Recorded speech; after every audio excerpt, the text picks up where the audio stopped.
My name is Sarah, and for years I believed in the picture-perfect life I had crafted. A devoted husband, a beautiful daughter, and a home filled with laughter. But beneath the glossy surface, the ripples of mistrust and doubt began to emerge. The threads of our band were trained by a persistent thorn, Mark's mother, Mrs. Peterson, who never missed an opportunity to belittle me. I often wondered if my connection with Mark could withstand the constant tension she brought into our lives. However, as the storm clouds gathered, the source of our greatest conflict became the unlikeliest ally. Dive into my journey, a story of betrayal and redemption, and discover how sometimes the most painful moments can't forget the strongest bonds. So, my name is Sarah, and this is my story. The rain tapped softly against the window, creating a melancholy rhythm that resonated with my mood. As I sat on the living room couch, watching the water droplets chase each other down the glass, I felt the weight of the past few years press down on me. When I met Mark, he was everything I ever wanted: kind, compassionate, and a rock I could always rely on. His love and care intensified when our beautiful daughter, Emily, came into the world. He was always there, ready to offer a helping hand or a comforting word. It made me feel cherished and adored. But as it often goes in life, not everything was picture perfect. The one thorn in our otherwise blissful life was Mark's mother, Mrs. Peterson. From the moment I was introduced, the disdain was clear. Her eyes, faded with age, would sweep over me critically, finding faults in everything. From the way I held Emily to the taste of the casserole I'd so carefully prepared for our first family dinner together. "I just don't understand why she can't clean up a bit," she'd murmur to Mark when she thought I wasn't in earshot.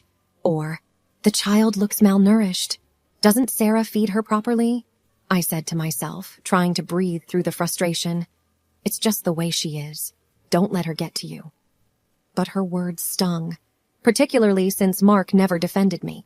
He would either brush her comments aside or nod in agreement. It created a rift, a chasm, not just between Mrs. Peterson and me, but also, to some extent, between Mark and me. But then, a year ago, things took a dramatic turn. Mrs. Peterson fell ill, or at least that's what Mark told me. "She's not well, Sarah," he'd often say, eyes clouded with worry. "I need to be there for her. She's all alone." Every Wednesday and Friday, like clockwork, Mark would disappear to visit her. He'd come home late, looking drained and exhausted.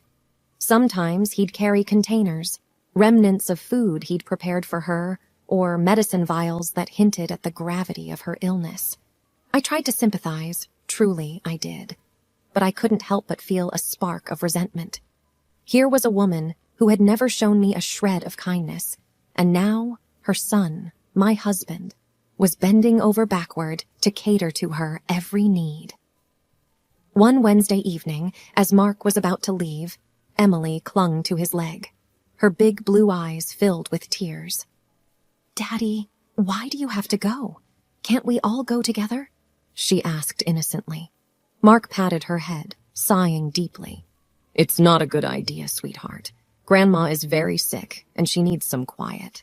That night, lying in bed, a thought began to itch at the back of my mind. "I've never actually seen her sick," I mused aloud. Mark, already half asleep, mumbled something incoherent, but that tiny seed of doubt had been planted. Weeks turned into months, and I found myself growing more suspicious. What if Mark was lying? What if Mrs. Peterson wasn't as ill as he claimed? Every part of me wanted to trust my husband, but the evidence, or lack thereof, was starting to pile up. "I need to see her," I thought. "I need to know the truth." The following Thursday, I made a decision. Once Mark left, I would follow him. I would find out, once and for all, the truth about Mrs. Peterson's mysterious illness. But by evening, my resolve had faded. It began to rain heavily, and I watched the drops, pressing my forehead against the window in the living room. I remembered meeting Mark, our first dates, kisses, and the birth of my daughter, and thought that I did not want to destroy our relationship with speculation, jealousy, and insecurity in my husband. We swore to trust each other in everything. How could he break this oath? Friday dawned overcast and gloomy. Mark had left early in the morning, leaving a brief note saying he had an errand to run before visiting his mother. I tried calling him throughout the morning, but each call went straight to voicemail. My frustration grew with each unanswered call. The doubt that had sprouted a few weeks ago now threatened to overtake my every thought. That afternoon, a realization hit me like a slap in the face. It was Friday, grocery day for Mrs. Peterson. I remembered Mark once mentioning how he'd ensure she had all she needed, given her frail condition. An idea formed in my mind. Perhaps, I thought, this could be my chance to find out the truth without raising any alarms. Despite the animosity between us, I couldn't bear the idea of the elderly woman going without food, especially if she was indeed sick. I drove to the supermarket and began filling a cart with the essentials: fresh vegetables, canned goods, milk, bread, and a few treats that I recalled Mark mentioning were her favorites. While shopping, my mind raced with all the possible scenarios I might encounter when I visited her home. Would she even let me in? The drive to Mrs. Peterson's felt longer than I remembered. Every scenario I had imagined was overshadowed by my growing anxiety. But nothing, absolutely nothing, could have prepared me for what I encountered when I finally reached her house. I rang the doorbell, clutching the grocery bags tightly.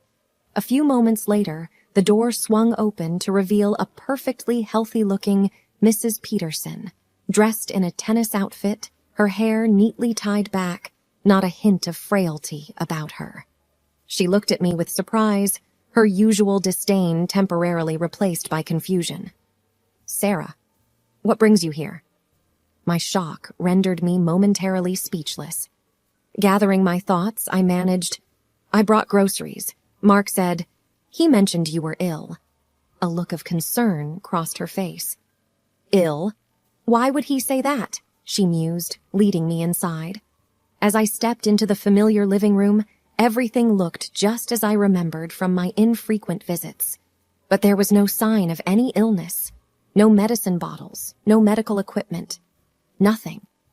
We sat down, and I tried to gather my thoughts. "Has Mark been visiting you every Wednesday and Friday?" I asked, trying to keep my voice steady. Mrs. Peterson looked genuinely puzzled. "No, I haven't seen Mark in weeks. He occasionally calls, but visits? No." The realization hit me like a ton of bricks. All this time, Mark had been lying. But why? What was he hiding? My head spun with questions. Mrs. Peterson, seeing my distress, offered a cup of tea. As we sat sipping, the initial awkwardness between us faded, replaced by a mutual concern for Mark. Why would he lie about something like this?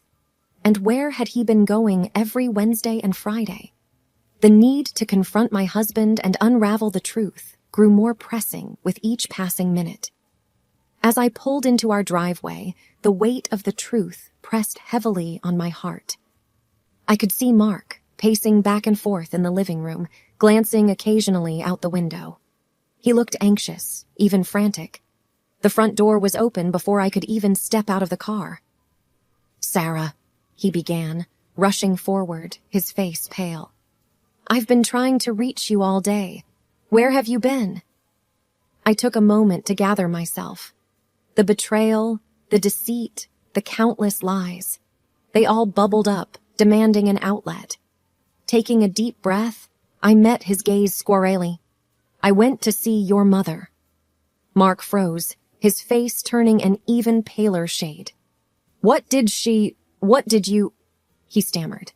"I know, Mark," I whispered, my voice thick with pain. "I know about the lies. I know she's not sick." For what felt like an eternity, we stood there, locked in a silent confrontation. Finally, Mark's shoulders slumped in defeat, and he looked away, unable to meet my gaze. "There's someone else," he admitted, his voice barely audible. "I've been seeing Camilla on Wednesdays and Fridays for the past few months." The finality of his words echoed in the hollow space that had once been our loving home. The trust, once unbreakable, had been shattered into a million pieces. Tears streamed down my face, not just for the love lost, but for the life we had built and the promises we had made. Weeks blurred into a haze of lawyers, papers, and tearful nights.